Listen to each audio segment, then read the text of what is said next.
amigos, olá, amigas. Estamos iniciando nossa atividade desta segunda-feira, dia 22 de novembro de 2021. A temperatura neste momento aqui na zona norte de Porto Alegre, 29 graus centígrados, 18 horas e 57 minutos.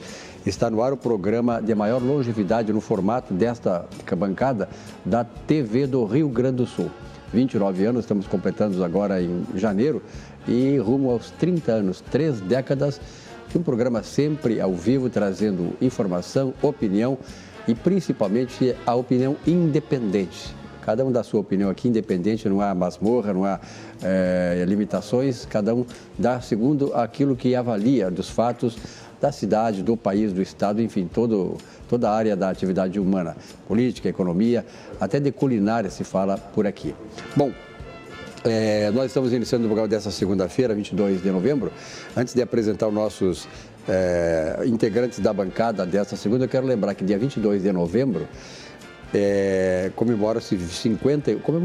marca 58 anos da morte de John Fitzgerald Kennedy, lá em Dallas, no Texas, interrompendo uma carreira brilhante do Kennedy, né? Capitão da Marinha Americana, presidente dos Estados Unidos.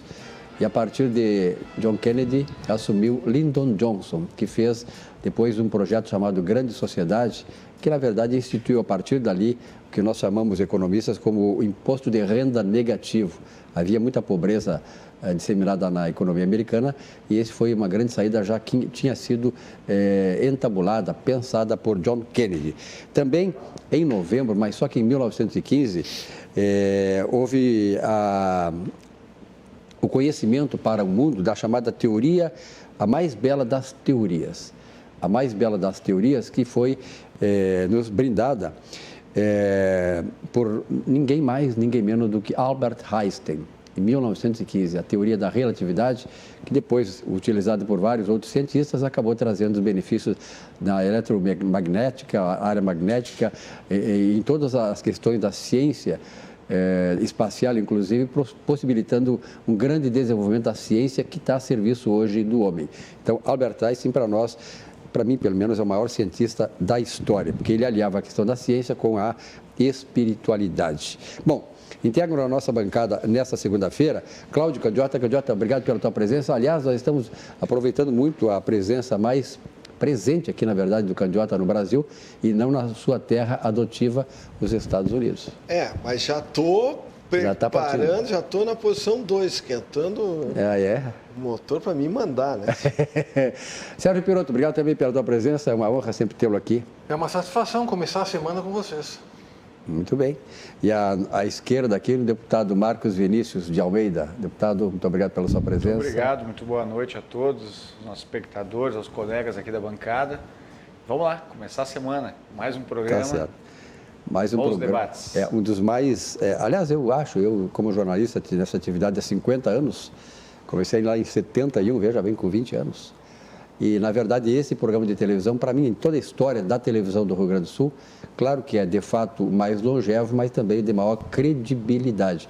Pelas pessoas que frequentam aqui, pela bancada, que é composta por gente que tem opinião, gente importante, que desenvolve o seu trabalho e traz muita luz neste momento de trevas que nós vivemos no Brasil, principalmente. Bom, nós começamos sempre o programa Atividade através do esporte.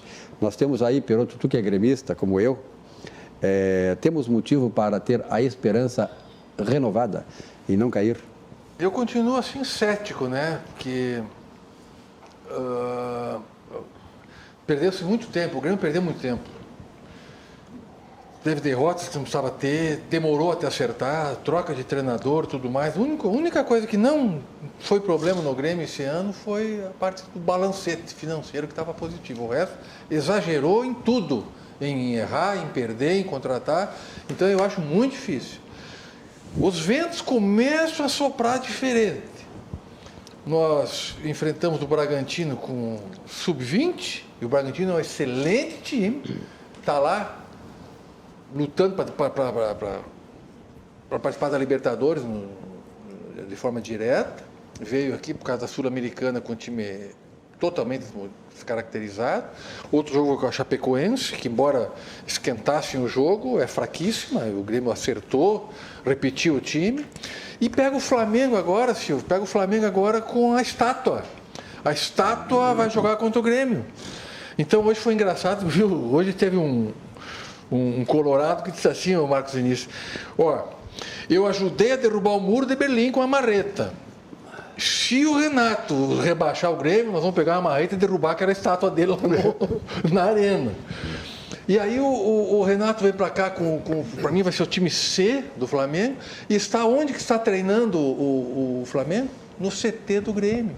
Cedeu, foi lá na arena treinar para deixar a área de treino principal. Então, uma coisa querida. Esportivo, espírito esportivo, está tudo tranquilo. Quer dizer, começa, o Bahia não ganhou, empatou no fim de semana, então começa, respondendo a tua pergunta, a reacender uma chama, embora eu ainda seja cético, mas é possível. E bem rapidamente, eu não queria deixar de falar, por causa de 5 ou 6 maus elementos, não são torcedores, o Grêmio está sem torcida, justamente agora que os estádios estão com 100% da ocupação do público, a torcida ajudando agora, olha o Bahia que está por cair, como o Grêmio, a Fonte Nova estava lotada de gente tentando empurrar. E vai estar lotada contra o Grêmio no final de semana. E vai estar lotada contra o Grêmio. E o Grêmio aqui sem ninguém. Por causa de 6 maus elementos. Não é torcedor do Grêmio. E a gente vê seguidamente, Silvio, o STJD dá efeito suspensivo para pessoas que fizeram grandes maldades, que agrediram pessoas, até agrediram um árbitro, agrediram torcedores. Não, ali entraram, derrubaram algumas coisas, umas câmeras lá, e o STJD não dá efeito suspensivo e o Grêmio está sem torcida. Então, lamentavelmente, temos esse problema, mas começou a melhorar um pouquinho. Até porque o Grêmio, às vezes o Grêmio não se ajudava, os outros ajudavam o Grêmio não se ajudava. Agora os outros estão perdendo, como o caso do Bahia, como o caso que empatou com o Cuiabá. O Juventude também está patinando aí e o Grêmio está ganhando. Quer dizer, então começam a mudar as questões, os ventos positivos para o Grêmio. Eu acho que se o Grêmio passar pelo Flamengo, ele patrola o Bahia lá, porque aí vai ser o jogo do ano. Vai ser, o presidente do Grêmio disse assim que será a Batalha dos Aflitos 2. A Batalha dos Aflitos 2. E vai ser, porque a torcida do Bahia estava alucinada. Eu assisti o jogo. Peroto, eu não vou aqui querer polemizar demais, mas eu ainda acho que a decisão ela merece continuar assim. Eu acho que o Grêmio realmente merece um castigo um pouco maior com relação a essa questão da torcida. Os torcedores lá? Eu acho, estou falando como gremista. Porque não há interesse, ao que parece, da direção em botar um ponto final nesse tipo de bagunça, nesse tipo de galera que está indo lá fazer torcida. O Grêmio estreou com torcida naquele dia, com vandalismo, e todos aqueles caras, todo mundo sabe quem é lá dentro do Grêmio. Aqueles caras lá têm passe livre dentro do time, eles não pagam para entrar, eles têm uma espécie de imunidade dentro do clube que ninguém sabe explicar. E me preocupa muito assim, o silêncio até hoje da direção do Grêmio com relação a esse episódio e daqueles caras que estão lá. E o CT, parece que os mesmos que invadiram o CT do Grêmio uma época. Foram os mesmos e não tem nada, uma palavra da direção do Grêmio, só a partir de hoje esses caras aqui estão proibidos de entrar, nenhuma. E mais, o Grêmio tem uma coisa que só o Grêmio tem, né? Um dom de eleger representação tanto na Assembleia como na Câmara dos Deputados. Historicamente, o Grêmio sempre teve um deputado na Assembleia Legislativa e um deputado na Câmara dos Deputados, né? Na Câmara Federal. Na Câmara Federal. Cara, nenhuma palavra, nenhum gesto desses líderes tentando construir um caminho que seja outro, a não ser aquele vandalismo, aquelas coisas. Então, eu acho que aquilo ali é uma medida que eu não lamento como torcedor, eu acho que faria falta assim, uma torcida bonita, ir lá empurrando o time, mas enquanto a direção do Grêmio não faz questão de tomar para si a responsabilidade, que é dela, né, de impedir a entrada desses caras. Mas eles não foram de fazer punidos, um filtro, uma peneira, nenhum. Então eu acho que é bem feito mesmo, essa é a verdade. Enquanto a direção do Grêmio não vir a público, não pedir desculpas e não dizer, a partir de hoje, a geral vai ter esse tratamento, eu acho muito difícil que alguém venha confiar que esses episódios não venham se repetir. Agora, eu concordo, eu acho que tanto um quanto o outro tem razão, mas tem um detalhe também, doutor Marcos Vinícius, que é o seguinte: por que o tribunal da CBF não julga a questão do Grêmio? Está transferindo. Pro ano que vem. Então, eu acho que houve episódio, acho que tem que ser punida a torcida, o clube também, por não ter por não tomar essas providências que o Dr. Marcos Vinícius falou e de maneira concreta, e é real, mas também o Superior Tribunal de Justiça da CBF deveria fazer o julgamento dessa ação. Eu acho que não julga, porque inclusive não há nem interesse do Grêmio no julgamento. O Grêmio vai ter que fazer, o Grêmio vai ter que se defender daquilo.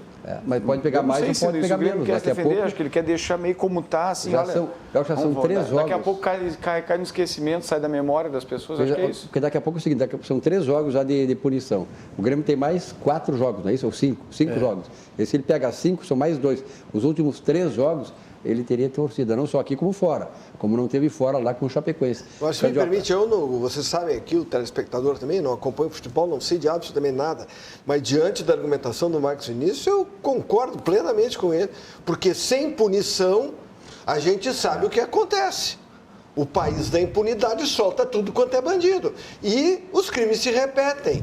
E se nunca puniram esses outros que já são conhecidos por fazer esses quebra-quebra, então tem mais é que punir mesmo. Eles estão esperando que venha lá o Tribunal Superior, né, da Justiça Esportiva lá, punir. O Grêmio está esperando que os outros façam a punição que ele próprio deveria fazer. O que um clube é? Um clube é uma entidade que, para tu te associar, para tu frequentar ela, tu tem que respeitar algumas normas. Se o cidadão não cumpre as normas num clube, que é uma entidade privada, cabe à direção do clube, o conselho do clube limitar. Olha, esse grupo de pessoas aqui não interessa ao clube. Nós queremos conviver em clube com fulano, com Beltrano, com Ciclano ou com esse grupo. Tá, mas o clube não faz essa Marcos, só deixa eu fazer um contraponto. Aconteceu na Inglaterra, deixa eu fazer aqueles malucos lá que quebravam tudo. Eu queria fazer um contraponto. Tira a figura do clube, tá? Imagina que nós estamos falando ali que fosse o Leopoldina Juvenil. Aí tu foi lá no Leopoldina, numa festa lá com as gurias, tu quebrou o pau no Leopoldina. Brigou vai tomar um gancho. Tu vai voltar a frequentar o Leopoldina? Dificilmente. Tá, eles vão te dar um gancho e tu não entra mais. Bom. Agora o Grêmio passa por isso e deixa eu fazer um contraponto aqui.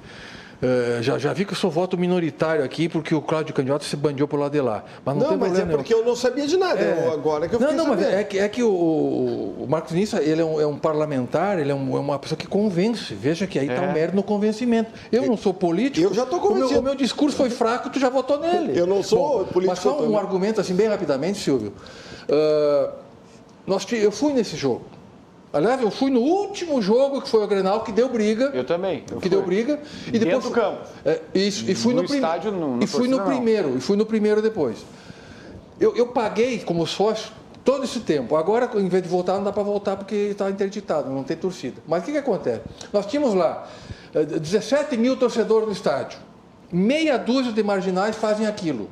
Aí os outros são punidos. O que o STJD deve fazer, Marcos, é não fazer a punição aos torcedores, mas examinar o mérito da questão. Vai verificar, parem um pouquinho, nós tínhamos 17 mil, foram meia dúzia de pessoas, e quem é essa meia dúzia? Essa meia dúzia é aquela que o Poder Judiciário, que já penalizou, passou a mão e liberou eles para frequentar estádio, porque a Justiça, em épocas passadas, puniu eles.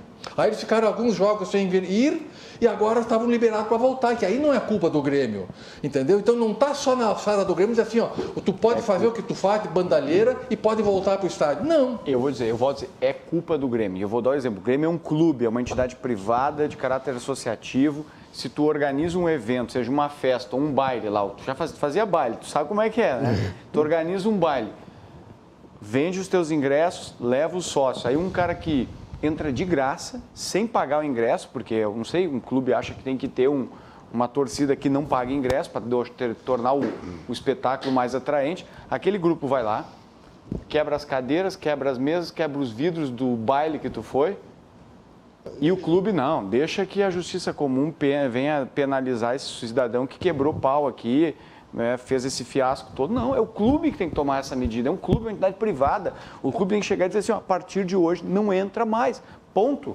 E se fosse sócio, tinha que perder a condição de sócio.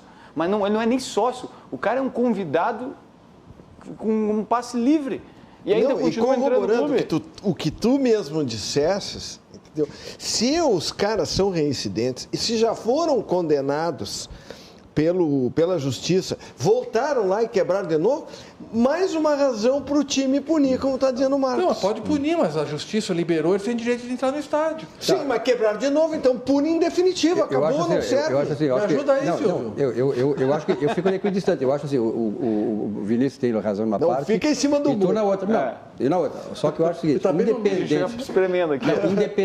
independente do que eu também acho que o Grêmio tem que ser punido, porque não fez a parte dele, tem que fazer. E não é só o Grêmio, hein? Olha que teve um jogo outro dia, parece que foi Atlético Paranaense e Flamengo, deu confusão também, invadiram o campo e não aconteceu nada. Tá? Então, com o Grêmio, parece que o Grêmio tem essa coisa de sempre ser punido. Então, olha aqui, ó, tem que punir o Grêmio? Tem. Agora, o que eu acho, que eu defendi aqui, foi que o Supremo Tribunal, aliás, o Superior Tribunal de Justiça da CBF, devesse antecipar o julgamento do Grêmio, seja qual for o resultado, porque é injusto para o Grêmio, mesmo que o Grêmio tenha a culpa em cartório, porque o Grêmio deveria ter tomado, como tu disseste, Marcos Vinícius, a providência de punir esses torcedores. Mas o demais da torcida não pode ser punido com isso. Então, julgue o Grêmio amanhã, depois de amanhã, e puna-se com 4, 5 partidos, já foram 3, e o Grêmio poderá, de repente, ter nas últimas 3 rodadas, ter o seu público. Se não, é falta de isonomia no campeonato. E os caras que causaram esse prejuízo todo seguem impunes. Viva o Brasil, né? E aqui que nós defendemos tanto que o Supremo Tribunal Federal não monocraticamente não puna as pessoas e prenda as pessoas, nós queremos que haja um processo legal, nós queremos que o Supremo Tribunal julgue também. Só que o Superior Tribunal de Justiça da CBF está omisso. Quer dizer, eu me lembro que no ano passado tem um problema com o Flamengo, e era o Flamengo. O que aconteceu? No outro dia, eles marcaram uma reunião, então 4 dias depois foi julgado o Flamengo e foi isentado. Era Flamengo e Corinthians, se não me engano. Mas então, olha, com os outros times acontece isso, só com o Grêmio não. O exemplo que o Marcos Vinícius deu é perfeito. Tu acha que se um sócio do Leopoldina Juvenil quebrasse tudo lá dentro, do Grêmio Náutico União, ou da Sojipa, ou do Veleiros do Sul, ou do Jangadeiros, os caras vão lá, quebram tudo e fica tudo numa boa. Mas acho que nem o Peroto está defendendo. Ele quebra tudo. Isso não aconteceria. O cara quebra tudo, televisionado ao vivo para o Brasil inteiro, vendo a cara, o nome, a retrato. Não, eu te digo que... Mas ninguém falou nada. Nenhum dos clubes que eu citei aceitaria que o sócio quebrasse tudo e seguisse frequentando o clube numa boa. Mas não é nem sócio, é um cara que foi convidado. É pior ainda. Um passe livre para entrar lá. Não é nem o sócio. O convidado, então, seria banido forever. Mas aqui não está dizendo que o Grêmio não tenha, que o Grêmio tenha que ser isentado, que o Grêmio tem culpa, sim. Aliás, não é a primeira vez. Mas a maior culpa da minha avaliação é essa omissão que a direção do clube está tendo e não penalizar os caras que fazem isso lá. Experimenta fazer uma petição. E eu volto a dizer, o Grêmio tem 2 representantes políticos que não deram uma palavra até agora sobre esse assunto. Eu pergunto, se o Grêmio fizer uma petição lá para esse ST, não sei o que, da Justiça Desportiva, dizendo... Em definitivo, está proibido aqui o documento que esses indivíduos que quebraram tudo entrem no estádio. Se não haveria uma revisão da decisão. Mas alguma coisa foi feita, com certeza foi. Bom. E o advogado do Grêmio é nosso amigo e é bom, o Nestor Reis. Bom, na verdade o que nós queremos é isonomia de tratamento. Quando é um clube, se trata dessa maneira. Quando é o Grêmio, se trata de outra maneira. Esse é o problema. Isso aí você pode ter razão, porque eu não conheço os fatos. E tu está dizendo... Não adianta tu, já estou bravo contigo. Mas eu concordei contigo nesse ponto. Eu não sei o que foi dado tratamento para os demais, mas se houve... Mas ele disse eu concordo. Então eu vou concordar um pouquinho também. Isso aí... Vou dar uma concordadinha. Ficar tão mal. Isso aí é fato. Vou te deixar só... Nossa atividade, oferecimento do Banrisul, da Corsan e também do supermercado Zafari. Olha que o Banrisul, depois de longos anos apoiando a iniciativa privada e deixando carteira de crédito e financiamento para vários segmentos da economia gaúcha, tem hoje o crédito consignado. Veja as vantagens do crédito consignado Banrisul nesta mensagem do nosso Banco do Estado. Crédito consignado, claro, é no Banrisul. Boa notícia para aposentados ou pensionistas do INSS ou servidores públicos. No Banrisul, o crédito consignado é bem diferenciado, com taxas reduzidas, prazos flexíveis e portabilidade com condições especiais. Aqui você tem uma baita margem de até 35% e contrata rápido pelo Banrisul Digital, Home Banking ou agência. O crédito é imediato e o débito em folha. Entendeu, né? Crédito consignado é no Banrisul. Muito bem, olha aqui, ó. prosseguiu, claro, o debate aqui sobre essas questões aí envolvendo o Campeonato Brasileiro e principalmente o centro do debate, que é o Grêmio Futebol Porto Alegrense. O Armazém do Queijo, Empório Gourmet, o empresário João Tumeleiro, um grande abraço, João Tumeleiro, que está bombando lá, novo endereço lá na Senador Tarso Dutra, 170, bairro Petrópolis. Sim. Maravilhoso. Uma loucura mesmo. O novo Armazém do Queijo, o meu primo se tornou cliente lá. É difícil de encontrar um lugar igual ao Armazém do Queijo em outro país. É verdade. O Peroto, por exemplo, que gosta de marreca assadinho, olha que maravilha. Comprar as marrecas dele lá, não. Tem marreca lá? Tem. Estou esperando lá. Não esqueça, é na Senador Tarso Dutra 170, bairro Petrópolis. Você pode fazer o contato lá pelo WhatsApp, 98020 7100 e também o telefone fixo. Tem telefone fixo lá ainda, viu, Marcos Vinícius? O telefone fixo funciona lá. 33920085. Lembrando que o Armazém do Queijo funciona entre segundas e sábados, das 9h30 às 19h30. Que loucura isso, ó. Queijos, frios, coisa toda, especiarias, conservas, pães, massas, pizzas, chás, biscoitos, geleias, vinhos, né? Até vinhos, temos lá espumante, salmão e o marreco aqui do nosso Sérgio Peroto, que é vidrado em marreco. Cestas para presente também, o Peroto, agora podia cesta para presente, tem um namorado de aniversário, tal, né? Esposa, enfim, amigos, amigas. Vamos deixar a marreca de lado, vamos para a cesta de presente. Cesta de presente, maravilhosa. Como é a Armazém do Queijo é especializada nisso também. E o supermercado Zafari, eu frequento ali na Getúlio Vargas, realmente o supermercado Zafari sempre apontando aí os produtos de primeira qualidade, fresquinhos, frutas maravilhosas. E, naturalmente, que a vida acontece quando a gente se encontra. E nós nos encontramos onde? Claro, no supermercado Zafari. Acompanhe aí.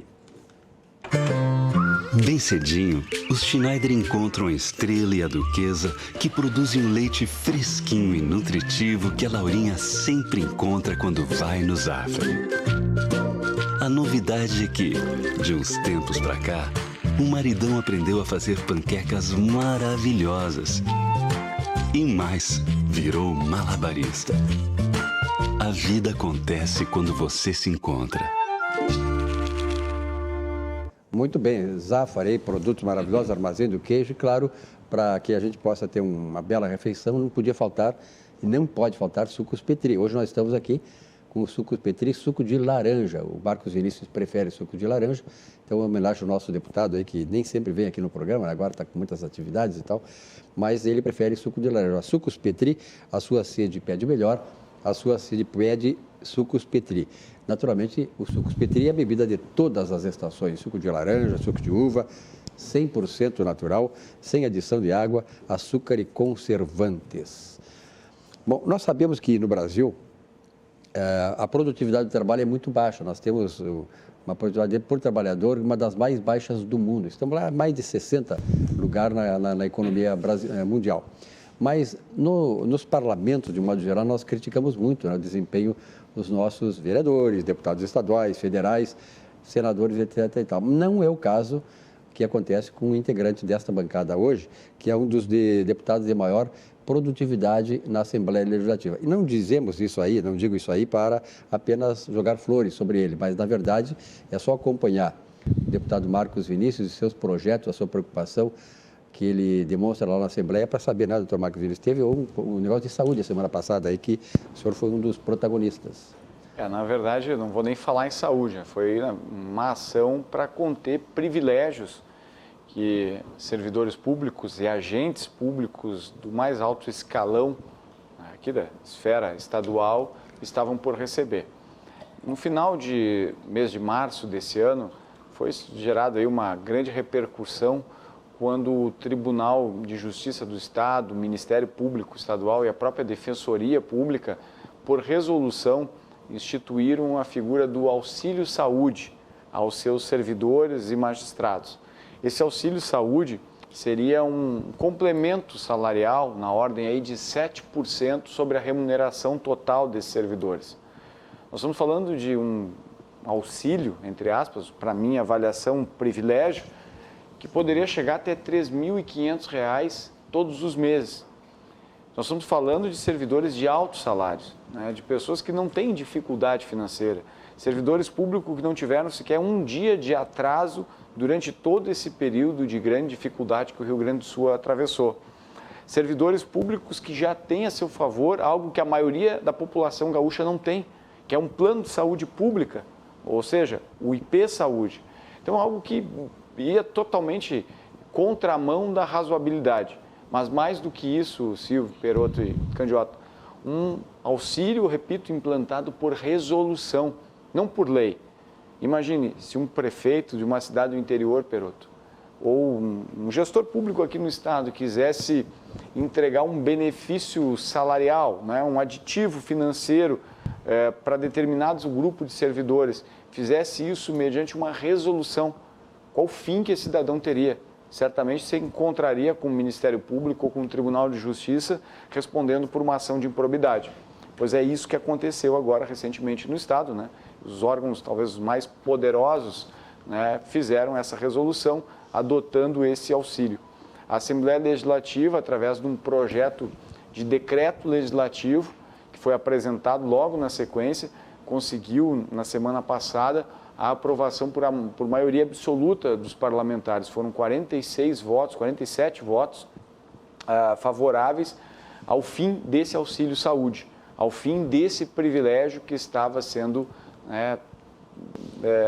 tratado, debatido, né, e causando realmente grande preocupação e grande comoção popular. Então, eu tenho, né, muita tranquilidade na votação desse projeto, que barrou o auxílio saúde, né? O que eu lamento é que a gente tenha que ter feito um decreto legislativo para assustar os efeitos dessa resolução, né? Lamento, a gente não gostaria de estar lá no parlamento votando essas ações, porque é muito ruim quando um organismo acaba tendo que agir diretamente nas atribuições do outro. Mas quando há um excesso, né, de competências, quando se ultrapassa a questão da própria legalidade, é dever também do parlamento tomar essas medidas. Então, a gente colocou essa ação, sabemos que não vai ser assim tão fácil. Algumas entidades de representação, tanto do Ministério Público como do Judiciário, disseram que querem judicializar a questão, tentar anular a votação, a decisão da Assembleia Legislativa. Sabemos que nós estamos lidando com um poder muito organizado, né, com corporações muito organizadas, que têm inclusive muito poder político e decisório, mas o importante mesmo, que é o que eu destaco e é o que nos deixa tranquilos para votar, é o movimento que a gente faz em direção ao bem comum, ao interesse público e aquilo que faz bem à sociedade gaúcha.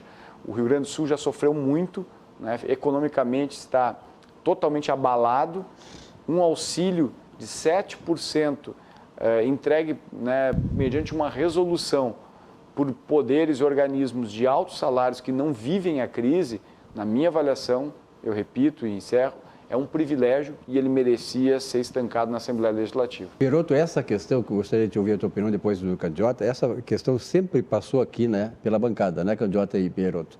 Ou seja, combate aos privilégios. Um país que tem uma população pobre, miserável, hoje milhões passando fome, parece que o andar lá de cima nem está aí para isso. Então, parabéns à Assembleia Legislativa, tomara que os deputados aí consigam manter essas posturas. Eu estou vendo isso, viu, Marcos Vinícius, né? Eu não sei se você concorda, até na Câmara de Vereadores hoje está um novo momento que nós estamos vivendo, quer dizer, da consciência coletiva. Eu queria dizer duas coisas a respeito disso, Silvio. A primeira é que uma posição que combata privilégios, que enfrente corporações, que busque racionalidade do uso do dinheiro público, ela tem que vir, e não me surpreende, de um parlamentar da estatura do Marcos Vinícius. É uma pessoa daquelas, como diz o gaúcho, que não troca rabo de porco por argola e não tem o rabo preso para enfrentar. E a coerência dele, do discurso de antes com o discurso de agora, quando está no parlamento. Temos que enfrentar essas questões. O segundo aspecto é que nós temos como princípios constitucionais, dois deles que são primo e irmãos, é a legalidade e a moralidade. O princípio da moralidade, ele encerra muitas vezes a mesma força da norma legal quando a gente está diante de aberrações, onde se diz daí, é legal, mas é imoral. Mas o princípio de direito da moralidade, ele encerra obrigações e tem força de norma.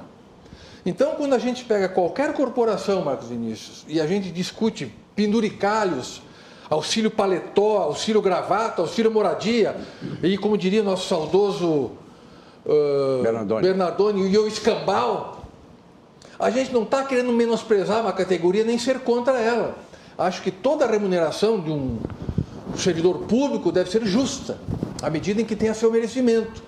Agora, quando começa a atingir o princípio da moralidade, é que você quer, por exemplo, passar do teto constitucional, criar uns penduricalhos, que aí eu ganho um pouco aqui, eu ganho um pouco ali. E onde é que está a imoralidade? Por exemplo, auxílio moradia para quem mora onde sempre morou. O auxílio moradia ele foi colocado para as pessoas que têm uma sede, se estabelecem em um determinado lugar, e aí, em função da sua atribuição, ela vai, se desloca para um determinado lugar, não constitui domicílio nesse lugar e recebe um auxílio moradia. Mas hoje não, hoje ficou tudo junto e incorpora em salário. E muitos outros penduricalhos. Aí se eu tenho uma prestação de serviço de saúde, do IP Saúde, que é excelente, e não é porque o atual deputado, ex-dirigente do IP Saúde, está aqui, mas que anda muito bem, obrigado, por que eu vou acumular com mais um auxílio saúde? Então, esse tipo de coisa a gente tem que combater sim, e não é combater a categoria, a classe, e achar que um determinado servidor tem que ganhar pouco. Ele tem que ganhar o que é justo. Agora, esses penduricalhos, esse subterfúgio, a gente tem que estar atento sim. Candiota. Não vejo nada disso nas democracias. Nada. Nas democracias, que não é o caso do Brasil, isso aqui é um arremedo, o deputado, o juiz, sei lá quem for, ele é eleito. No caso dos Estados Unidos, o juiz, inclusive, é eleito, ou o deputado, ele ganha um salário e paga as despesas dele. Nós estamos vendo aqui exemplos que têm circulado aí na televisão, que um ministro do Suprema Corte da Suécia vai de bicicleta trabalhar. Ele recebe como mordomia o cartão do metrô. Se ele quer fazer exercício, ele vai na bicicleta. E aqui é carro blindado. E mora num apartamento de um dormitório, que apareceu na televisão. É. A Angela Merkel, questionaram que ela usou 2 vezes o mesmo vestido. E ela disse assim, eu estou aqui para servir o povo, não estou aqui para fazer desfile de moda. Quando ela vai a algum lugar representando o governo alemão, e vai no avião do governo, o marido dela compra a passagem, se quiser acompanhá-la, compra a passagem, vai num voo comercial para participar do evento, seja lá qual for. Não entra no avião. O marido não tem direito a entrar no mesmo avião. Alemanha, país mais rico da Europa. E o da Inglaterra. E um dos mais ricos do mundo. Boris, aquele da Inglaterra, entendeu? Também anda de bicicleta. Sim, o filme é aquele, a rainha que passou, que aparecia o primeiro-ministro em casa, com a esposa e os filhos, e a esposa do primeiro-ministro cozinhando. A mesma coisa quando apareceu o filme sobre a Margaret Thatcher. Primeira-ministra, ela fazia comida para o marido. Cozinhava em casa para o marido, os dois. Ele lavava a louça. E países ricos, Candiota? Países ricos. Não são países totalmente destruídos, falidos, detonados por uma Constituição socialista que levou o país à falência. Então, assim, o país faliu. O Estado do Rio Grande do Sul faliu. Totalmente falido, o Estado do Rio Grande do Sul. Conseguiu pagar a folha de pagamento porque veio um auxílio do governo federal. Aí botou a folha em dia. Privatizou algumas coisas, tem seus méritos, o governo do Rio Grande do Sul. Mas continua falido. Eram 3 estados totalmente falidos do Brasil. Rio de Janeiro, Rio Grande do Sul e Minas, se não me engano. Eu não me lembro qual era o terceiro. Mas Rio de Janeiro e Rio Grande do Sul eram os 2 piores, pelo que eu lembro aqui, parecia em vermelho lá na lista. Então, o Estado falido. Outra que não existe numa democracia é essa estabilidade. Não existe nas democracias, em nenhuma democracia. Estabilidade, irredutibilidade de salário. Não tem par nenhuma. Nos países vencedores, bem-sucedidos, onde há democracia, onde há liberdade, coisa que no Brasil já foi para o lixo a liberdade, há muito tempo, tem preso político, tem deputado preso por... parlamentar preso por parlar, tu pode ser o próximo. E não está se vendo reação nenhuma. Mas por que tu serás o próximo? Não sei, não precisa razão para ser preso. Não precisa. O devido processo legal foi para o espaço no Brasil. Então, realmente vocês estão dando um exemplo. Então, vocês representam o povo. Se perguntar para o povo se quer pagar mais, o povo vai responder que não. Vocês responderam. Exato. O povo não quer pagar. Agora, as empresas privadas estão lutando aí para sobreviver, com demissões, tem gente desempregada aos montes. Evidente que a principal causa é a pandemia. E é nessa linha que a gente sustenta. Nós temos o maior respeito às instituições, o Judiciário, a Defensoria Pública, o Ministério Público, então, não se fala, a gente sabe da importância que o Ministério Público tem, até acho que poderia ter um papel ainda de maior valorização, maior protagonismo, inclusive, nas suas ações, né, nas suas iniciativas. Poderia até ganhar mais, se tivesse dinheiro. Poderia, acredito. Não é só isso. Mas o que nós nos insurgimos, né, nesse caso, é o fato de um auxílio num momento como esse, né, de incontroversa crise que se atravessa no país, no Rio Grande do Sul. Tu fala, ela é isso e com toda razão, ela é mais agravada mediante uma resolução, mediante uma decisão tomada entre 4 paredes dentro de um órgão que trabalha só para si, não trabalha para fora. Deixa eu fazer uma pergunta, Marcos, sobre isso aí, só para ajudar. Claro. Essa questão do por resolução não seria, por acaso, Marcos, porque Judiciário, Ministério Público tem orçamento próprio e aquele dinheiro, vamos por assim, é deles? Também, mas isso vem de uma orientação, aí vocês vão rir, né, porque a gente está falando de volta e meia disso, do CNJ. O Conselho Nacional de Justiça, que deve ser uma espécie de um organismo consultivo de como a justiça no Brasil deve se portar, ela agora também está tomando as suas resoluções e orientando na política de recursos humanos, na política de pessoal dos poderes, né, na política remuneratória. O CNJ está agindo assim, já não é de hoje. Então, houve essa resolução do CNJ que dizia, olha, se os poderes quiserem fazer isso dentro da sua autonomia financeira, que o façam. Aí o TJ olha, o MP olha, a Defensoria olha, temos espaço? Temos, vamos fazer. Eu reforço, nós não tiramos aqui de maneira nenhuma a importância dos poderes, não desconhecemos, temos grande e profundo respeito. Mas o acréscimo de uma remuneração, né, a criação de uma remuneração, o acréscimo de despesas de natureza remuneratória, fica muito claro, isso tem que ser votado por lei, né? É o povo gaúcho que tem que definir isso através da sua democracia representativa, no caso, o parlamento. Então, o que nós tivemos, eu lamento que a gente tivesse que tomar uma medida dessa mediante um decreto legislativo, mas entendemos que foi uma medida importante para que esse privilégio cessasse nesse momento. E vamos discutir isso em outra ocasião, se for o caso, mas aí mediante lei. Aí a população gaúcha vai poder se manifestar. Marcos, foi bom tu falar isso. Nós não estamos discutindo só a legalidade, eu acho que isso é um assunto importante. Mas o candidato disse agora há pouco, ainda se tivéssemos mais dinheiro, tudo bem, dá aumento. Aí que é uma questão importante para ser levada, não só a legalidade, mas o mérito da questão. Quanto é que as nossas instituições devem receber para seus servidores? O justo. Nós somos um país pobre. Nós temos aí a classe trabalhadora com salário achatado. O que é justo, por exemplo, um membro do Ministério Público, do Judiciário receber? É justo ele ter auxílio isso, aquele outro? Existe um teto constitucional que foi fixado. Eu achei aquilo bom, mas já está sendo burlado. Então, tendo ou não tendo recursos para o já aí é que está. A gente vai sempre esgoelado. Quer dizer, se nós conseguirmos arrecadar dinheiro do cidadão só porque conseguimos um superávit, nós vamos então aumentar o salário do servidor? Que ele está ganhando pouco? Não, nós temos que estabelecer qual é o salário justo de um servidor, por exemplo, juiz de direito. Ele vai fazer um concurso público e vai assumir uma função pública. Bom, o salário lá é esse. Eu entrei sabendo que era isso.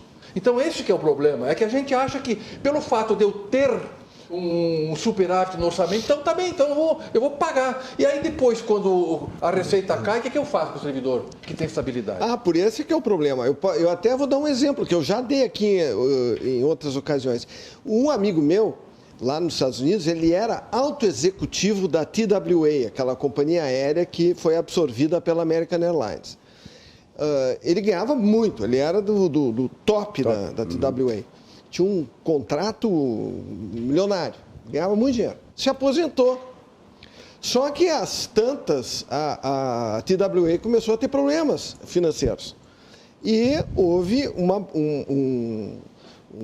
algumas empresas quiseram absorver a TWA e acabou que a American Airlines se dispôs a assumir a TWA, mas impôs uma condição. o salário de todos os funcionários, inclusive dos aposentados, tinham que ser reduzidos em 20%. E a história é a seguinte, ou topa ou eu não compro. Se eu não compro, quebrou. Se quebrou, ninguém vai ganhar nada. Fica tipo a Varig aqui que sofreu, com todos os funcionários sofreram pela ação danosa do governo federal, do ex-presidiário. Foi feito um negócio e ele mesmo disse para mim, mas eu prefiro ganhar 20% a menos que não ganhar nada. No Brasil, a Constituição não permite isso. Aqui no Brasil, aí eu vou ter que fazer um gancho aqui, se eu te cortar teu merchan, mas eu vou ter que falar que nós temos uma medida aqui, temos um remédio legal para isso tudo, né, que é a emenda constitucional que definiu o teto do gasto. Isso foi votado em Brasília, está uma polêmica agora com essa questão toda dos precatórios. E no Rio Grande do Sul, nós vamos votar isso aqui até o final do ano. É um compromisso do governador, né, a fazer esse ajuste para que a gente vote o teto do gasto do Rio Grande do Sul. Que nada mais é, tentando assim traduzir de uma maneira bem simples. Nós vamos pegar o orçamento e as despesas de pessoal que foram gastas até agora, até 2021, e se coloca um limite. Olha, o Estado não vai investir mais do que 110%, 120%, 150% do que investiu com despesa de pessoal no ano de 2021 por 10 anos. Então, tu vai tentar manter essa despesa orçamentária e financeira limitada. Não é a questão só dos 51% de despesa com o pessoal. Agora, nós estabelecemos um teto de gasto, né, de desembolso financeiro. E isso, obviamente, que vai achatar alguns salários. Não os menores servidores que ganham menos. Isso achata quem está no topo dessa pirâmide, né? Porque eles não vão conseguir crescer mais do que cresciam e não vão conseguir encontrar artifícios, subterfúgios aí para ultrapassar a remuneração, que é o teto também da remuneração do funcionalismo, que é o salário de um ministro do STF. Então a gente está torcendo que esse projeto passe. E aí a gente dá aí pelo menos 10, 15 anos, quem sabe, para o Rio Grande do Sul, de segurança e estabilidade nesse sentido. Perfeito. É que, na verdade, nós temos que refundar o Brasil, né, em todas essas questões. A estrutura salarial, ela está dissociada da realidade econômica do país, e principalmente na área pública. Na área pública é um grande problema. Olha que a Corsã, Companhia Rio Grandense de Saneamento, está se reestruturando porque ela precisa avançar. Ela precisa fazer um investimento na área de infraestrutura, onde ela trabalha, para ampliar os serviços que ela oferece à população do Rio Grande do Sul. O futuro do nosso planeta depende da conservação da água. E a Corsã lançou o movimento Água 360 Graus para propor soluções ambientais. Somos parte desse meio ambiente que precisa ser cuidado hoje para garantir um amanhã muito melhor. Saiba mais em corsã.com.br, Água 360 Graus. Vamos cuidar juntos? Corsã, evoluir nos define. Governo do Estado do Rio Grande do Sul, novas façanhas. Sabia que o saneamento básico é muito importante para a saúde, para a educação, para a renda, para o meio ambiente, para uma vida melhor. A gente sabe, por isso destacamos a importância da universalização do saneamento e a entrada de recursos privados para acelerar um serviço que é para todos. Corsã, evoluir nos define. Governo do Rio Grande do Sul, novas façanhas. Muito bem, olha que o Sindicato Médico do Rio Grande do Sul lamenta o descasos com os médicos da capital, daqui de Porto Alegre. A entidade destaca que se mantém atuante na busca de soluções e conquistas aos pleitos da categoria médica. Os médicos estão como agente nos momentos mais importantes de nossas vidas, desde a primeira batida dos nossos corações, não é mesmo? Por isso, respeito ao ato médico e defesa à condição de trabalho e contrato desses profissionais é responsabilidade dos gestores e consideração de todos nós. Valorize os médicos, valorize a vida. Simers, defender os médicos é defender a saúde. Vamos agora ensejar nossos rumos, né, na tour gastronômica, Candiota, que sempre temos aqui no programa. Lá, subindo ou descendo a Protásio, é o Barranquinho, há 52 anos, no coração dos gaúchos. Veja bem, o melhor chopp, o melhor churrasco, o ponto de encontro da capital gaúcha, subindo ou descendo a Protásio, complexo Barranquinho, ambientes climatizados e também, claro, ao ar livre, muito concorrido nesta época do ano. Hoje está muito quente, o Barranco deve estar bombando. 33316172 é o telefone do Barranco, você pode fazer a sua reserva. E no Barranquinho, 3028-2310, 2 endereços gastronômicos que orgulham a culinária e a gastronomia do Rio Grande do Sul. Muito bem. Olha aqui, a gente sempre quer o melhor para a gente que a gente ama. E não importa o jeito da sua família, se ela é grande, se é pequena. Lembre-se que o CCG Saúde sabe que ela é especial e merece um plano hospitalar com valores também especiais. No Novembro Família, o plano Pop Humaniza do CCG tem redução de até 10% para famílias de até 2 pessoas e 14% para 3 ou mais. O plano Pop Humaniza tem consultas e exames na rede própria CCG, com mais de 20 clínicas na região metropolitana e também no Vale dos Sinos e adiante. O atendimento hospitalar é no novo Hospital Humaniza, aqui na Ramiro Barcelos, em Porto Alegre. Veja mais detalhes em ccgsaude.com.br ou fale com o seu corretor de confiança. Faltam 17 minutos para as 20 horas desta segunda-feira, 22 de novembro. Peroto, como advogado, votaste na OAB? Hoje teve eleições aí da OAB? Não, porque eu estou... Como se licenciado, está suspenso porque eu não estou advogando, né? Mas acompanhei, torci por uma chapa e é segredo de justiça. Não, eu votei, já encerrou a votação. Quero aproveitar e cumprimentar o colega Leonardo Lamáquia, que venceu disparado. Opa. Venceu disparado. Parabéns. Né? Não tem aqui o resultado, mas sei que foi mais de 2/3, quase 70% dos votos a favor do Leonardo, o que confirma o acerto da diretoria do colega Ricardo Breyer e daqueles que o antecederam, Marcelo Bertolucci e o próprio Cláudio Lamáquia. E essa corrente, que é a chamada OAB+, que vem fazendo um trabalho muito bom, não tem permitido que a OAB se imiscua em política, que vire partido político, a nossa aqui do Rio Grande do Sul, que inclusive não concorda com o que vem acontecendo em Brasília, em que a OAB virou uma extensão dos partidos de extrema esquerda, lá a OAB Nacional. É vergonhoso o que está acontecendo. Não sei o que vai acontecer quem é que será eleito para o próximo triênio da OAB Nacional.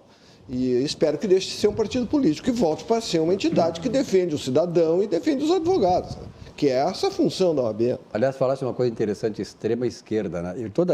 Os jornais que eu leio, eu fico muito pesaroso com o O Sul, que é um jornal que começou um tempo atrás, aí que eu admirava e tal, mas hoje a informação do O Sul, ela vem eivada de ideologia. Por exemplo, quando eles vão se dirigir a alguém de direita, eles chamam de extrema direita. De esquerda é esquerda. Então, é uma forma de denegrir, né? De fazer a informação mesclada com a ideologia. Isso não é do jornalismo. Mas vamos ver aqui, quem é de extrema esquerda eu não vejo partido de esquerda no Brasil. Só extrema esquerda? Só extrema esquerda. É? Assim, não, mas e o PSDB?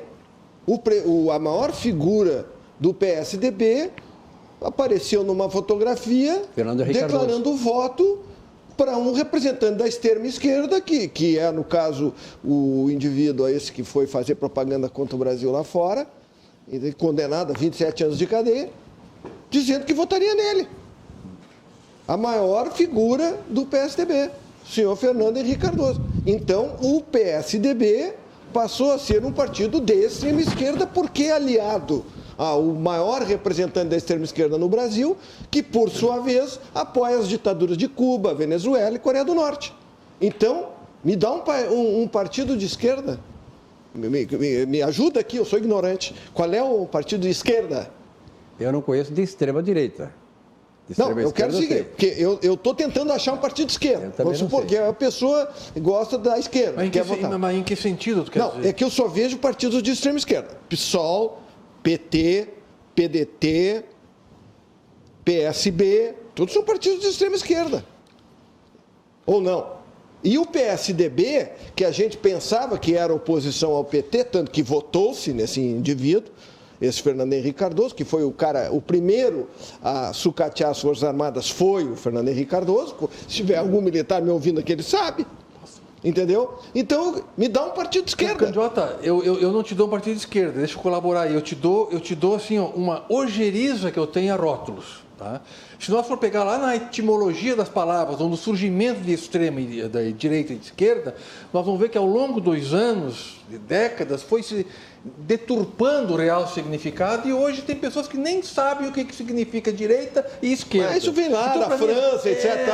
Tudo bem. Dizer, então o extrema, o não, já deu margem a criar o centro-direita, centro-esquerda e é rótulo para tudo que é lado.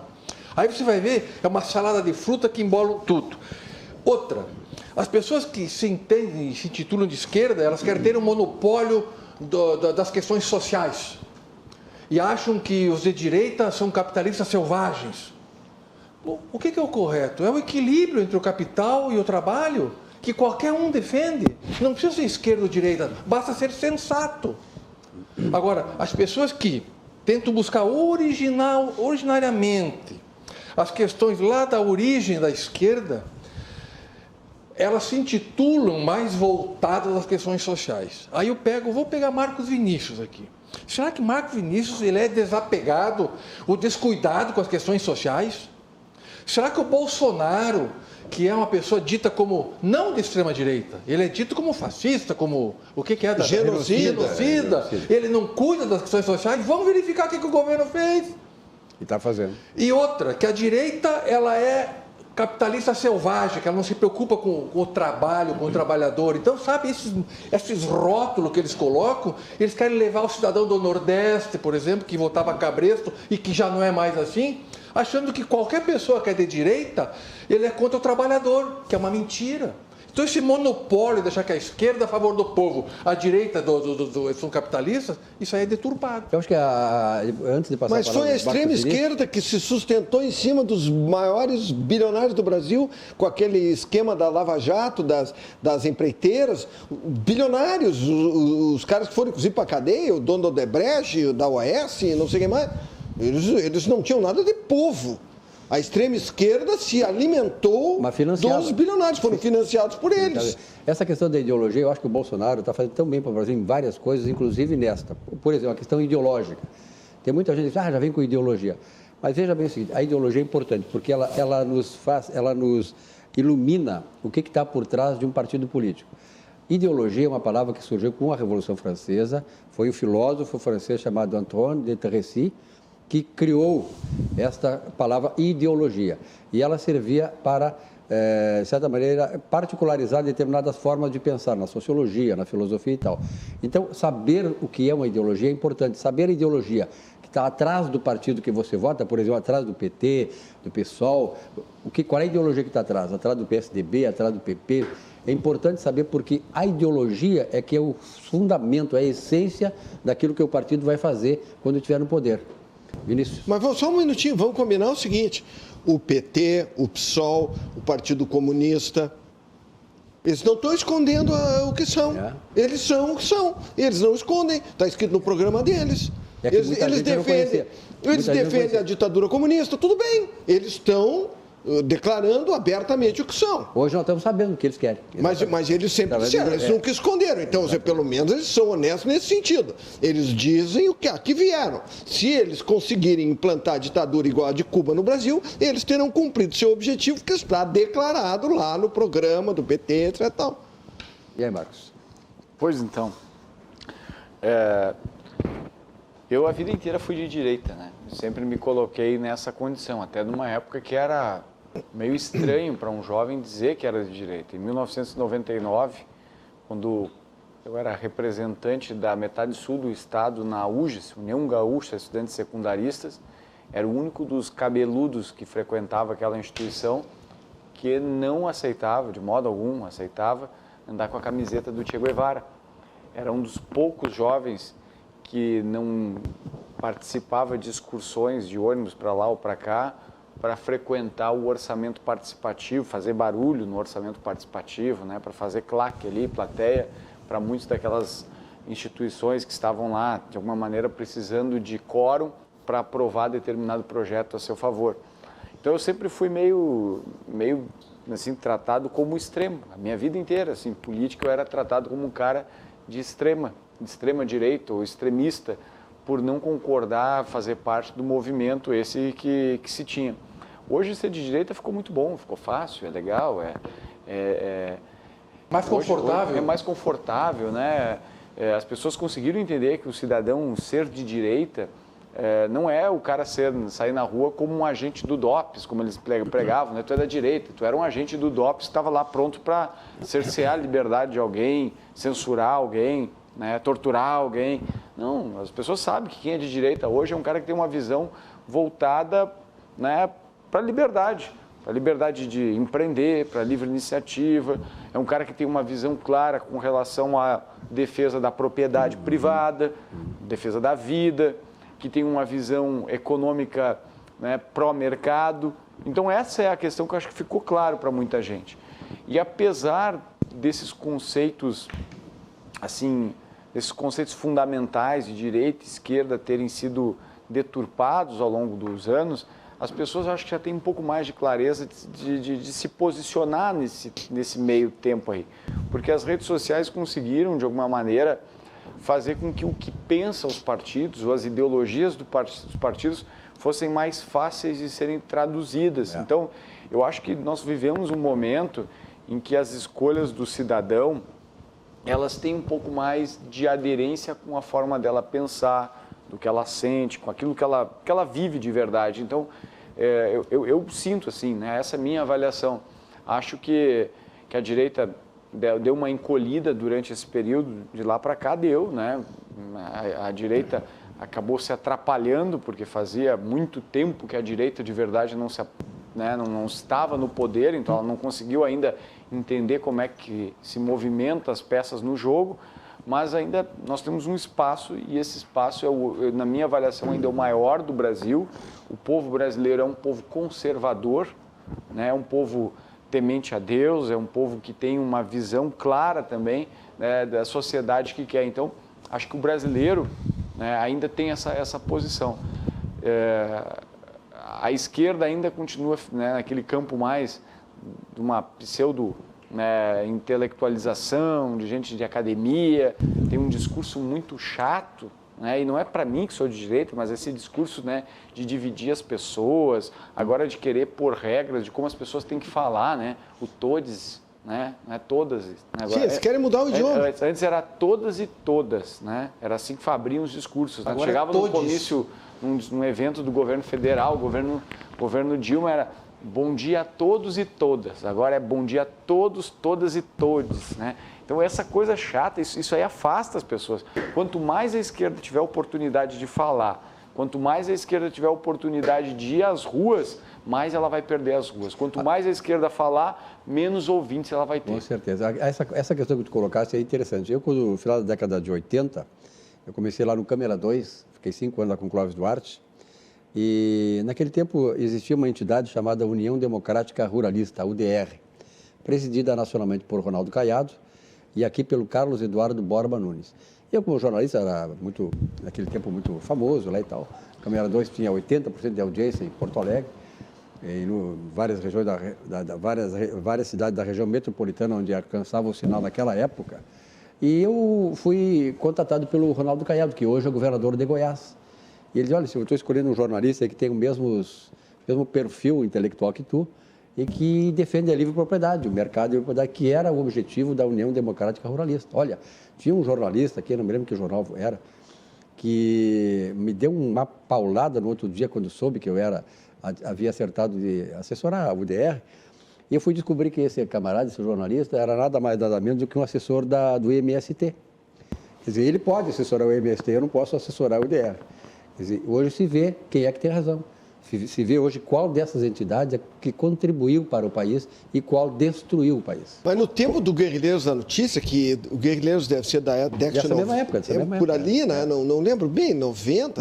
Foi em 91 que foi criado. Por aí, eu participei. Eu estava no Câmara 2 quando o Flávio começou o programa dele, foi em 1990. Por ali. Então eu comecei a participar logo no início do programa. E ali, naquela época, era praticamente só esquerda. O Flávio nunca foi de esquerda Mas no programa, só quem defendia a liberdade, o direito cidadão, era o Antônio Carlos Baldi, o saudoso Antônio Carlos Baldi, e eu. De valores, E eu, porque o Flávio, diferente daqui que o âncora também dá opinião, o Flávio não dava opinião. O Flávio só enfogueirava. O Flávio era mais inteligente. Não, ele enfogueirava. Ele convidava pessoas da extrema esquerda, porque a esquerda nunca existiu, e pessoas de direita. E aí é que se criava, por isso, guerrilheiros da notícia. Ficavam discutindo, cada um, conforme a sua ótica, determinadas coisas. Tinha gente defendendo Cuba, a ditadura de Cuba, e eu, que conheço, tenho um dos meus amigos mais queridos e mais antigos, é cubano, fugiu de Cuba. Fugiu não, os pais dele mandaram ele embora aos 9 anos, junto com a irmã de 7, se separaram, e ele acabei conhecendo, ficou muito meu amigo, depois que ele já era formado e tal, e somos amigos até hoje. Então eu sei muita história de Cuba e tive muita discussão com a turma do PT e do PCdoB que defendia a ditadura cubana como se não fosse ditadura. Deixa eu contar bem rapidinho da história cubana, no bastidor de Cuba também. Eu tive um funcionário há pouco tempo cujo pai é médico cubano. Depois do Mais Médico da Dilma, ele continuou aqui e disse das atrocidades que era com as pessoas, esse negócio de ficarem com uma parte bem pequenininha do que eles trabalhavam. Ele ficou aqui, continua no Brasil e está feliz, fora do Mais Médico, atuando como médico aqui. Eu tenho uma história legal, mas eu conto depois sobre um cubano que fugiu com um avião russo lá, com o MiG, né? É uma história bem legal. Que confusão. Vamos lá. Olha aqui, ó. Auxiliadora Predial, simplificar a sua vida é o nosso melhor objetivo. A Auxiliadora Predial, que é uma empresa gaúcha, hoje fazendo grande sucesso no mercado paulista, inclusive concorrendo com multinacionais que estão lá neste mercado em São Paulo. O telefone da Auxiliadora Predial aqui, 3216-6100, e em São Paulo o prefixo 11 23 48 40 00. Auxiliadora Predial, não deixe o seu negócio ser administrado por amadores, mas por profissionais que vão dar o retorno que você espera. Pet Home, centro estético, vacinas, chipagem, consulta pediátrica, consulta de rotina. O telefone da Pet Home é 35 57 76 44 e também o WhatsApp 981 38 06 44. Fica ali na famosa e charmosa Chácara das Pedras, na rua Araponga 462. Vamos falar um pouquinho sobre o Conselho Regional de Medicina. Quando você fica doente, pensa logo em ir ao médico. É ou não é verdade? Claro que é. Proteger a vida é a atribuição máxima da medicina. E defender a medicina é a maior atribuição do Conselho Regional, nosso CREMERS. Por isso, o CREMERS está fazendo um alerta. Confira se o médico que atende você está devidamente registrado no site do Conselho, que é o cremers.org.br. Somente o profissional médico pode diagnosticar doenças, indicar tratamentos médicos e realizar procedimentos invasivos. Não coloque sua saúde em risco. As sequelas podem ficar para sempre. Lembre-se disso. CREMERS, em ação pela saúde. Naturalmente, após pandemia, estamos já passando, daqui a pouco estaremos praticamente em uma situação mais de normalidade. Investir em um jovem talento é impulsionar o seu crescimento. E isto sabe muito bem o Centro de Integração Empresa-Escola do Rio Grande do Sul, que está se adaptando, né, aos seus qualificadores para trazer esse profissional àquele momento que hoje a economia está precisando, ou seja, um jovem mais qualificado e com qualificações e especificidades melhores. Conheça o programa de aprendizagem e estágios do CIERS.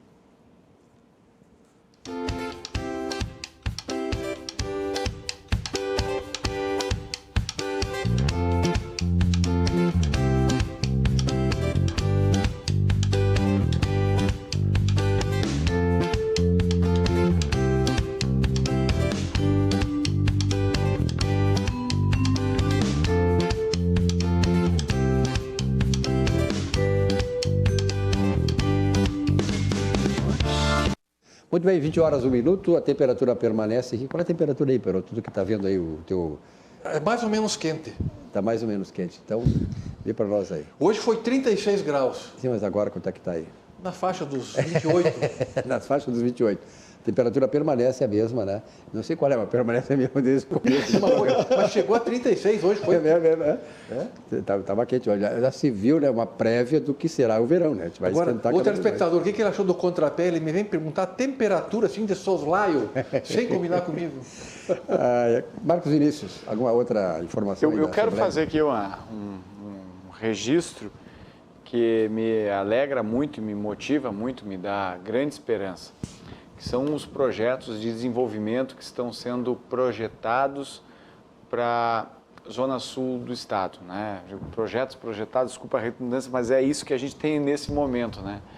O primeiro deles é um que pode mudar para sempre a cara da Costa Doce do estado. Eu estou falando aqui, talvez, do maior projeto privado que essa região do Rio Grande do Sul poderá receber, que é o Complexo Eólico Capão Alto, no município de Tapes. Um empreendimento que cumpriu todas as etapas de medição, né, verificação dos ventos, das correntes. Durante 8 anos, todos os estudos foram acompanhou inclusive essas oscilações que nós tivemos durante o período de El Niño, Laninha, e garantiu ali um dos ventos mais constantes e ventos diurnos, o que é muito importante para a alimentação desses sistemas. Esse projeto já está com licenciamento ambiental pronto. A empresa que executará esse projeto, ela é gerida pelo arquiteto Telmo Magadan, conhecido de muita gente aqui, né? Foi o responsável pela implantação dos projetos do Parque Eólico lá de Osório e de Santa Vitória do Palmar, na sequência. O outro é o Daniel Andrade, que foi secretário de Infraestrutura do Governo do Estado. Então, são 2 craques que estão com esse projeto pronto e numa fase muito adiantada, que a partir de 2022 poderá trazer frutos e dividendos para toda uma região. E o segundo ponto que eu quero aqui destacar, com muita alegria, que eu quero fazer esse destaque, é com relação ao decreto que foi publicado na tarde de hoje pelo presidente Bolsonaro. Desde aquele período ali, entre Dom Pedro II e Getúlio Vargas, o Brasil nunca viu tantos editais, ou melhor, nunca viu tantas concessões públicas sendo apresentadas assim, né, nessa velocidade, nesse ritmo, nessa intensidade. Do governo Vargas para cá, o Brasil acabou tomando um outro caminho, que foi de estatizar tudo, né, de colocar o desenvolvimento sempre a partir da mão do Estado ou através do Estado. Pois então, não bastasse a concessão dos aeroportos, não bastasse a concessão de rodovias, de ferrovias, foi publicado hoje um decreto que autoriza a concessão e exploração do canal do São Gonçalo, do Arroio São Gonçalo, que liga a Lagoa dos Patos até a Lagoa Mirim e autoriza, na sequência, a ligação da Lagoa Mirim ao rio Taquari, lá no Uruguai. Ou seja, nós estamos conectando o Uruguai até Porto Alegre, por hidrovia, que será conhecida por todos como a hidrovia do Mercosul. Olha aí. Um projeto fantástico, né, que vai abrir portas para o desenvolvimento, vai abrir literalmente novos caminhos para o Rio Grande do Sul. Então, essa é uma iniciativa aí que o governo federal abraçou, um trabalho incessante do senador Luiz Carlos Reis, que sempre acreditou nesse projeto, e a gente vai poder comemorar. Então, eu mesmo quero aqui dizer assim, como cidadão da Zona Sul do Estado, eu celebro muito essa oportunidade, né? Porque a gente não via o governo interessado em fazer concessões como estamos vendo agora, né? Eu repito, portos, aeroportos, concessão de ferrovias, estradas. O máximo que se viu entre o governo Vargas e agora, recentemente, até o governo Dilma e Lula, que se viu de concessão, foi de canais de TV e rádio para poucas pessoas e poucos grupos, né? Algumas rodovias, muito mal feitos, projetos, inclusive, e deu. E em âmbito estadual, a única coisa que se viu de concessão até então era a concessão da estação rodoviária da cidade. Uma placa de táxi ou, quiçá, o barzinho da escola estadual. Era isso que se falava em concessão pública, né? O que está acontecendo no Brasil, eu digo, muitos brasileiros nem estão se dando conta, não estão mesmo, e estão ainda com medo de investir no próprio país. Mas tu abre oportunidades, a Alemanha vem para cá, como se acampou aqui, se apropriou do aeroporto de Porto Alegre, os chineses investindo em ferrovias, Então, o brasileiro precisa olhar para esses caminhos. E é muito importante que os gaúchos, principalmente os gaúchos da metade sul, procurem se organizar, procurem participar de fundos que invistam nesse importante caminho que está sendo aberto através da hidrovia do Mercosul. Aliás, é importante isso que tu está colocando aí. Quero elogiar aqui o governo do estado do Rio Grande do Sul, o governador que está seguindo nessa mesma direção. Ou seja, há uma certa sintonia nacional com os governos dos estados. A infraestrutura do país precisa ser modernizada, precisa de investimentos. E o governador aqui está fazendo aquilo que nós esperávamos que realmente fizesse. Ou seja, está privatizando, está abrindo oportunidade para que haja uma parceria com a iniciativa privada. E isso é fundamental. Quem ganha com isso é a sociedade. Mas olha que eu recebi um socorro agora, da temperatura que a minha filha, a Letícia, está 29 graus. 29. Só que 29 graus lá na zona onde ela mora, na zona sul. Né? Aqui está 30, Letícia. Olha, Letícia, eu sem ver nada, sem consultar, eu falei 28, não estou muito ruim, viu? Aqui, né? Ela na zona sul. Tu chutou, é que a zona sul é praia, bem. Né? Chutou bem. A zona sul é praia, lá é 29 graus. Silvio, tu à beira do Guaíba. Lá. Fazer uma colocação nessa manifestação do Marcos Vinícius, eu acho excelente. Marcos Vinícius é um grande, além de defensor da boa política, é da Zona Sul, que sofreu muito e está começando a caminhar para uma redenção. Está aqui um bom representante da Zona Sul. Metade sul, vamos dizer assim. Metade sul.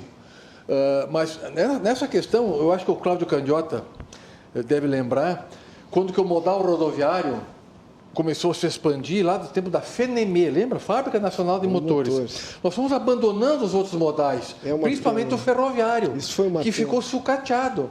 Então, Marcos, a gente vê hoje o modal de transporte e passageiro, eventualmente, hidroviário.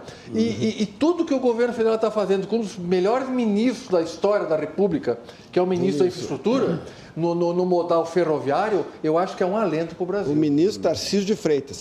E o interessante é que o presidente esse que apoia as ditaduras, eu me recuso a dizer o nome desse indivíduo, ele já disse que vai reverter todas as privatizações. Ele já declarou isso. E que vai, inclusive, censurar a mídia. E está sendo apoiado pela mídia. A mídia controlar as redes sociais. É uma coisa inacreditável, mas ele declarou. Então, assim, se você quiser que o Brasil vire Cuba, vote neles. Isso não é ameaça à democracia. Isso não é ameaça. Isso não. Não, defender a ditadura cubana, a ditadura venezuelana e a ditadura norte-coreana não é ameaça à democracia. Mas depois que o Dias Toffoli disse lá em Portugal... mas sabe quem é que ameaça a democracia? Não, ele não ameaça, ele confessou que não é democracia. Ele me deu razão nesse sentido. O que me deixa indignado, triste mesmo, é os teus colegas, Silvio.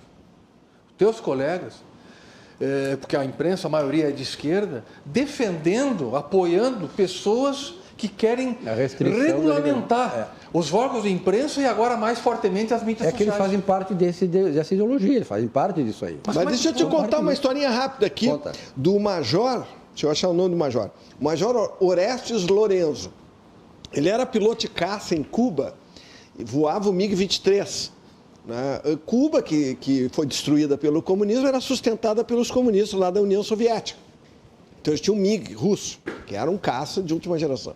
E ele, um determinado dia lá, não me lembro a data, começo da década de 90, por ali, fim da década de 80, decolou no MiG a baixa altura, para não ser apanhado pelos radares americanos, pousou em Key West, com esse MiG. Foi recebido por todo mundo, recebeu asilo e tal, e começou a ser atacado pelo Fidel Castro. E ele começou... que é o ditador de Cuba, né? Não vamos esquecer. Ele roubou um avião de Cuba. Ele não derrubou, ele decolou com o avião e pousou. Roubou? Ele roubou. Roubou um avião? Roubou um avião. E foi para os Estados Unidos? Pousou nos Estados Unidos, pediu asilo, recebeu. Aí começou uma campanha e tal para trazer a família dele. E o Fidel Castro disse que não ia, que ia deixar a família lá e ainda ia perseguir a família e tal. E desafiou ele, disse, se tu é tão bom assim, vem aqui e busca a tua família. O que aconteceu? Os cubanos, que já tinham fugido de Cuba, que são milhões que fugiram, porque lá é muito bom, mas todo mundo foge. Ninguém foge no sentido contrário. Ninguém vai para lá. Ninguém foi para lá. Nenhum americano fugiu. Pediu exílio em Cuba. Para Cuba. Ninguém. Zero. Bom, aí, esses milhões que fugiram da ditadura comunista, que foram parar nos Estados Unidos, fizeram uma vaquinha e deram um avião bimotor para este piloto. Como é que é o nome dele? O Orestes Lorenzo, né? E, inclusive, deram um curso para ele se adaptar para voar bimotor, porque o cara voava caça. Então, ele fez o treinamento, tirou até a licença lá nos Estados Unidos, tal. E aí, ele conseguiu mandar um recado para a família dele, onde é que ele ia pousar. Ele decolou nesse bimotor, também raspando as ondas, aí, que é um voo de extremo perigo.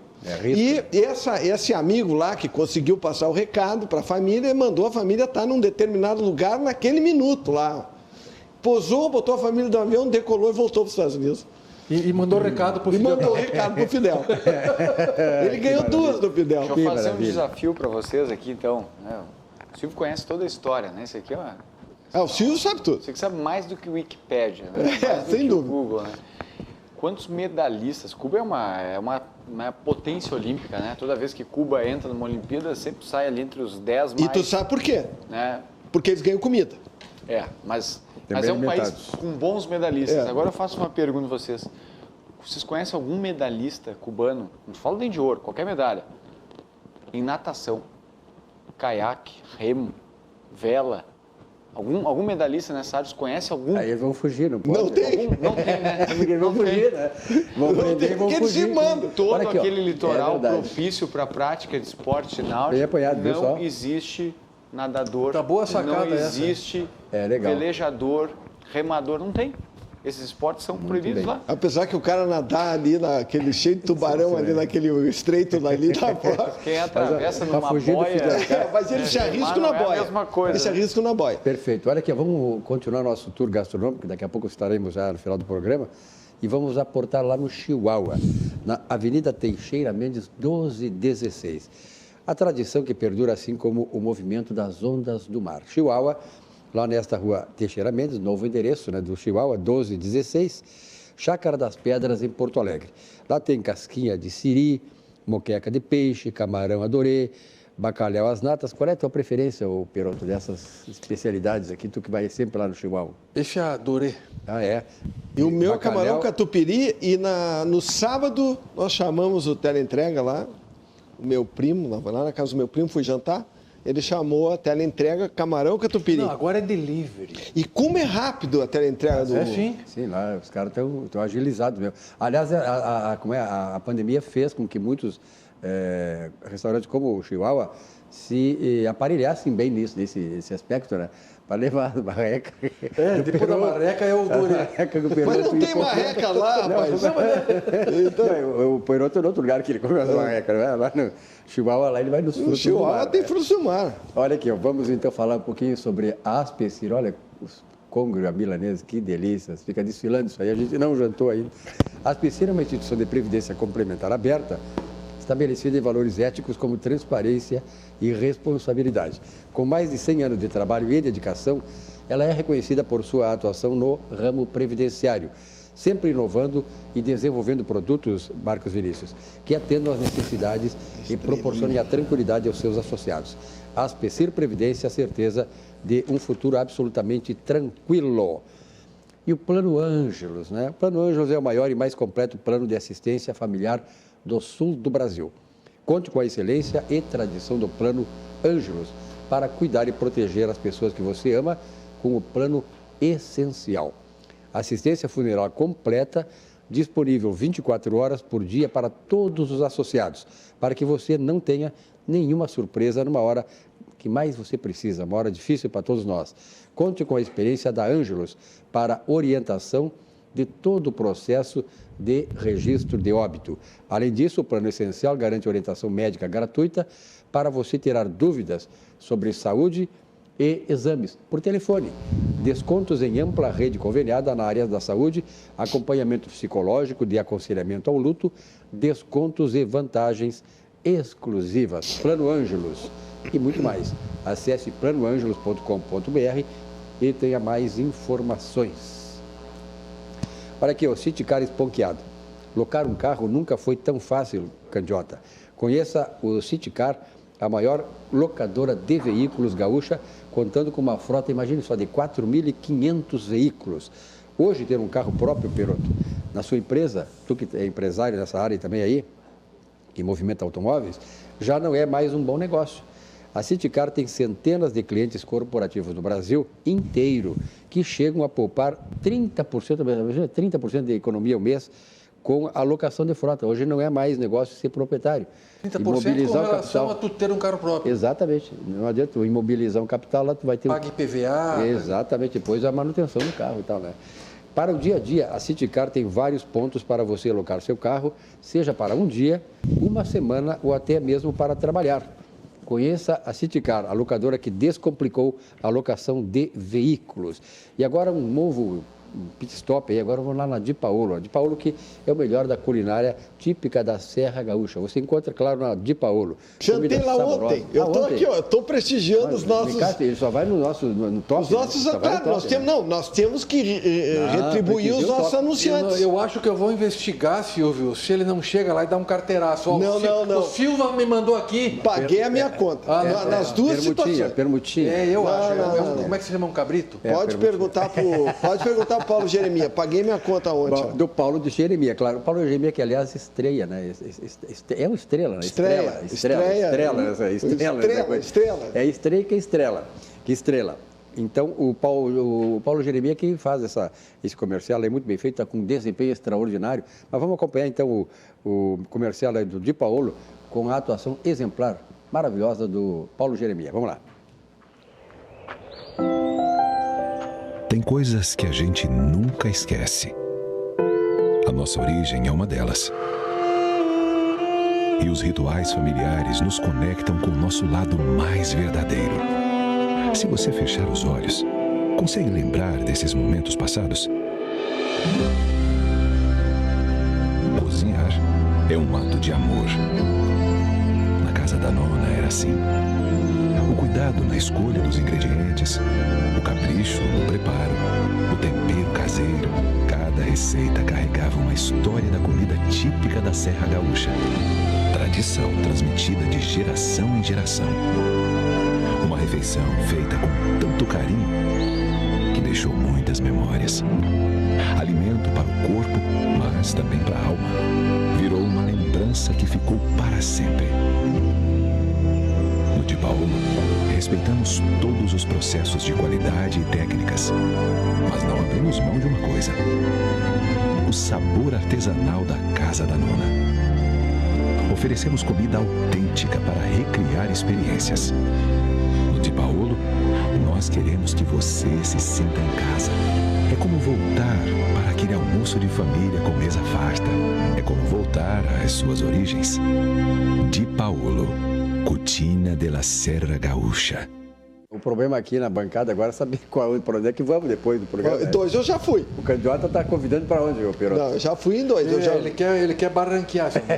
Barranco. É barranquear. O barranco também é bom. Aliás, não teve anúncio do barranco aí. Sim. Barranqueador na fronteira. Barranco aí, liga lá. Se você exagerar, não é o caso do candidato, nem o Marcos Vinícius que são comportados. O Peroto já não bota a mão no fogo por ele. Mas se você exagerar na sua alimentação, lá no seu jantar, seja lá no Di Paolo, estivesse lá ontem, né? No Di Paolo ontem. Ontem. Se você exagerou, está aqui a solução. Ó. Olina. Coloca olina e o problema gástrico vai para as cucuias. Né? Então, realmente, tiro e queda, olina. E quero lembrar para vocês do maior jornal e melhor jornal do Rio Grande do Sul, que é o Jornal do Comércio. Vou mostrar para vocês aí a capa do Jornal do Comércio. O Jornal do Comércio que foi criado em 1933, portanto, um jornal quase centenário, e que dá informação, como a informação é, ou seja, dá o fato. PSDB suspende prévias por falha em aplicativo. Depois vamos falar sobre isso no final do programa. Essa manchete principal, com 100 mil inscritos a menos, primeiro dia do Enem é tranquilo. Então, está aí as manchetes do Jornal do Comércio, o melhor jornal do Rio Grande do Sul. Faça a sua assinatura. E para encerrar nosso tour aqui gastronômico, vamos falar de um atributo total de uma refeição boa, que é o vinho, né? Vinhos do mundo. O mais importante para vinhos do mundo é proporcionar a você, cliente, a melhor experiência no mundo dos vinhos, sempre com a garantia da economia e da qualidade. Passe em uma loja e confira. Temos 3 lojas da Vinhos do Mundo, viu, Marcos Vinícius? Aqui em Porto Alegre, uma na Cristóvão Colombo, bem aqui pertinho da TV, 14,93, no bairro Floresta. A segunda, na Alameda Alípio César 230, bairro Bela Vista, e a terceira lá no coração do Menino Deus, Getúlio Vargas, 1135, bairro Menino Deus, na capital. Marcos Vinícius, tem um recado? Eu queria deixar um abraço aqui hoje, saúde, felicidades, prosperidade, alegria, ao meu irmão Luiz Eduardo Almeida, que está de aniversário, completando hoje 37 anos de idade, está lá em Tapes nos assistindo, então deixar esse abraço fraterno a ele, pela passagem do aniversário, desejando aí que Deus abençoe muito. Vocês são quantos irmãos? Eu e ele. Só 2 irmãos? 2 irmãos, 2 anos de diferença e 2 dias de diferença da data do aniversário. É gremista também, tem essa qualidade? Não? Ele é mais gremista do que eu. Ele defende, como o Peroto no início do programa estava defendendo. Ainda bem que temos um na família nos defendendo ainda. Daqueles que não importa que a direção do Grêmio está. Não, o Grêmio tem que ter torcida, o Grêmio tem que ser. Não. Ele mora onde? Lá em Tapes? Mora em Tapes. Grande abraço, qual é o nome dele? Luiz Eduardo. Luiz Eduardo, um grande abraço, viu? Me associa às homenagens ao teu irmão. Porque eu gosto muito de Tapes, meu cunhado tem uma casa lá, lá na beira da lagoa, e às vezes a gente vai Lago Verde Azul. Muito legal, lá tem um clube náutico muito bacana lá. Eu quero usar as palavras do José Silvas para mandar ao Luiz Eduardo também um abraço apertado, um suspiro dobrado e um amor sem fim. Um abraço de quem? Do José Silva? Vai. O José Silva saúda assim, um abraço apertado, suspiro dobrado e um amor sem fim. Tá tu não sabe dessas coisas do coração. Isso é de Camaquã? Tu é de Camaquã? Não, Lago Verde Azul também. O Camaquã, Tapes, Arambaré, Pelotas. São Lourenço. E tem a cidade, tu fosse prefeito lá? Sentinela do Sul. Aí não faz divisa com o Lago Verde Azul. Sentinela do Sul. Tu é da onde? Tu é lá de onde? Erechim. Erechim faz parte da grande Sentinela do Sul ou não? Olha, anda perto. 400 quilômetros. Erechim faz parte da Pelotas, grande... Erechim faz parte da grande Erebango ali, está ali do lado ali de Erebango, ali entre Jacutinga, na grande Jacutinga. Perfeito. Olha aqui, outro assunto é que a questão do PSDB, né? Deu um rolo aí nessa... Tá por dentro dessa coisa que estão azul. Olha, eu tenho uma sugestão para dar para essa turma de competentes lá do PSDB. É de esquerda, né, Tia? O partido de esquerda só podia dar errado, mas eles que conversem com o Ricardo Breyer, o presidente da OAB do Rio Grande do Sul, porque a eleição da OAB foi tranquila, tinha várias opções, podia votar pela internet, podia ir presencialmente lá e votar em diferentes sessões. Não fiquei sabendo de nenhum problema, ninguém reclamou, o resultado saiu tranquilo. Eles deveriam consultar. Eu nem sei te dizer se tem mais advogados votando do que associados, afiliados do PSDB. Né?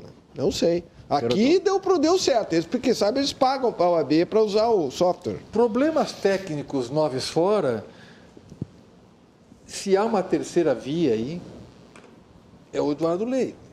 Porque os demais candidatos não têm nada de novo. O que hoje as pessoas querem? As pessoas querem, nós estávamos falando aqui em extrema-direita, extrema-esquerda, e polos... Mas eu já dei um conselho aqui para o Eduardo Leite. Se ele quer ser terceira via, ele teria que ter saído do PSDB. Mas provavelmente vai sair.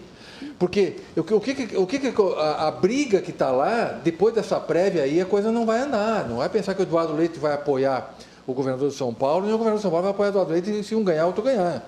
Porque as xingações são grandes. Mas o que eu queria dizer, para concluir, Silvio, é que as pessoas vêm travestidas de terceira via, não estão na terceira via coisa nenhuma. Elas querem fugir do polo, dizer que são o novo, e esse governador de São Paulo não é novo nem aqui nem na China. É muito antigo, inclusive. Mas como é que pode ser terceira via o PSDB que passou 8 anos fazendo loteamento de cargo e destruindo as Forças Armadas? Essa questão que tu coloca aí do Eduardo Leite, se ele quiser ser a terceira via que ele sai do PSDB, é bem típico. Eu já citei aqui uma vez um ditado cigano, que diz assim, ó, se você quiser tirar se você deixar sua carruagem na lama e não tirar, ela vira lama. Então sai da lama e vai, né, fazer a tua carreira. Se ele fosse de outro partido, ele é um político jovem, etc. Tal, entendeu? Agora, ele está num partido que contribuiu para a destruição do país durante 8 anos. Claro, depois entrou a extrema esquerda, pior do que essa, e industrializou a destruição e a corrupção, que foi apanhada pela Lava Jato. Mas eles estão lá desde a Constituição de 88. Como é que pode ser terceira via PSDB se teve 2 mandatos do Fernando Henrique que comprou ou dizem que comprou a reeleição. Né? Então não dá, né? Sinto muito, não posso considerar... Mas, na verdade, Fernando Henrique, o governo do Fernando Henrique foram dois, né? 2 governos dele reeleito, né? 2 governos. Ali começou toda Mas não teria o segundo, se não tivesse feito uma emenda na Constituição para... Ali começou o aparelhamento da máquina pública, das instituições, das faculdades, lá no Fernando Henrique. A partir da Constituição de 88. Foi agudizada, né? Ampliada muito mais nos governos do Lula e da Dilma. Marcos Vinícius, algum ao final aí do programa? Não, é só fazer esse registro. O governo Lula e Dilma, eles trouxeram as corporações para o governo, né? Cada sindicato, cada federação de sindicato tinha o seu nicho também, né? E os partidos que lá acabam compondo o governo também vinham com seus esquemas, né? Com seus negócios. Então, é uma página aí bastante complicada da história do nosso país. Só sobre essa questão de terceira via e essas discussões todas que ainda estão acontecendo no Brasil, né, eu não descarto também ainda aí o movimento Sérgio Moro. Eu sei que muita gente tem as suas posições com relação a isso, mas se o Sérgio Moro conseguir se desconectar da figura do partido, mesmo o partido dele possa até parecer insignificante, o Podemos. Se ele conseguir se desconectar da ideia dos partidos, como o Bolsonaro fez, não é de desconsiderar esse movimento, viu? Não é de desconsiderar. Eu converso com muita gente, principalmente da direita, que gostariam de encontrar uma alternativa de direita para votar. Não porque não acredito no governo, acho que o governo está errando 100%. Não, acho que falta ao presidente uma condição, um pouco mais de polidez, uma estatura de chefe, né, de Estado, que talvez dentro do quadro político mais viável seria o próprio Tarcísio. Eu tenho acompanhado esse movimento de dentro, assim, inclusive meu partido apoiou o presidente Bolsonaro, está na base do governo e ouço pessoas, inclusive, desses movimentos. Então, não é de descartar, é para ficar um sinal de alerta, pelo menos, porque o Moro não é carta fora do baralho mesmo. Eu falo isso como alguém que ouve o barulho da direita. E nessa linha que tu está seguindo, o Sérgio Moro pode ser considerado terceira via, apesar de que o partido esse que ele está, que eu não sei de onde é que saiu, porque os partidos todos mudaram de nome, então eu não sei o que era esse Podemos. O que era o Podemos? O governador, não, para ter uma ideia... Mas o que veio antes de ser Podemos? Álvaro Dias. Não, Podemos não veio nada. O Podemos está o Álvaro Dias, o Lazinha Martins. Eu sei, mas é um sucessor de algum outro nome? Não, é gente que veio... Porque os partidos foram mudando de nome. É gente que saíram de outros partidos. Eles criaram esse Podemos, então? É um partido diferenciado? Não. Podemos foi uma troca de nome de uma sigla que já existia. É isso que eu não sei. Lembro qual. Pois é porque eles fizeram essa jogada para tu esquecer a origem. Acho que antes era Queremos, agora é Podemos. Era um PNTC. Então assim, eles já fizeram essa armação para tu não saber mais de onde veio o partido. Tu não sabe, tem Solidariedade, Republicanos, não sei o quê, sei o que é. Tinha um T no meio lá. Teve o Partido Comunista do Brasil, que era o PCdoB, que aliás só no Brasil tinha 2 partidos comunistas, e um deles mudou de nome, mudou para PPS e hoje não sei o que chama. Que era o Partido Comunista do Brasil, que me lembro que mudou para PPS e agora não sei mais o que é. Então, esse é o Brasil. Tu não sabe nem de onde é que vieram os partidos. Eles trocam de roupa para conseguir entrar no salão, né? Pois é. Baile, né? Então, sim, permanece a essência. O Sérgio Moro, entendeu? Ele é de fora do sistema. E eu não sei se ele é contra o sistema, porque o Bolsonaro, ele é contra o sistema, é contra o mecanismo, é contra o loteamento de cargos, ele é contra. É contra a bandalheira. PTN, Partido Trabalhista Nacional, se tornou Podemos. Olha aí, viu? Mas não dá para... E o PT, né? Então, quer dizer, não tinha? Quem era o PTM? Foi comandada pela família Abreu, Dorival de Abreu, José Nasce de Abreu e Renata Abreu. Fundação 1995. Renata Abreu é aquela cantora? Não é a Fernanda Abreu. Bom, resultado, não sabemos de onde veio o Podemos. Em dezembro de 2018, incorporou o PHS, o Partido Humanista da Solidariedade. Isso aí. E aí se tornou o Podemos. Candiota, 15 segundos, teu recado final. Muito obrigado. 15 segundos eu só posso agradecer. Eu dizia para o Bernardoni, nosso saudoso Bernardoni, então não falo nada de 15 segundos. Peroto. Uma boa semana a todos e amanhã, terça-feira, Renato Gaúcho, a estátua. Estou com a marreta aqui, hein? Alivia. Se cuida, Renato. Doutor Marcos Vinícius. Um grande abraço a todos aí, saúde, paz para todo mundo, felicidades. E vamos lá, estamos cada vez mais perto do final do ano, né? Tá certo. Chegando uma época que a gente tem que estar atento para tudo, inclusive no trânsito. Viu? E o Brasil ganhando do mundo no combate à pandemia. Um abraço a ti e ao teu irmão que é do aniversário. Boa festa aí pro mano. Bom, muito obrigado a você, telespectador, pela fidelidade aqui, 29 anos de atividade. E tenham todos uma boa noite, um bom descanso. Amanhã um novo encontro aqui, 18 horas e 56 minutos. Até lá.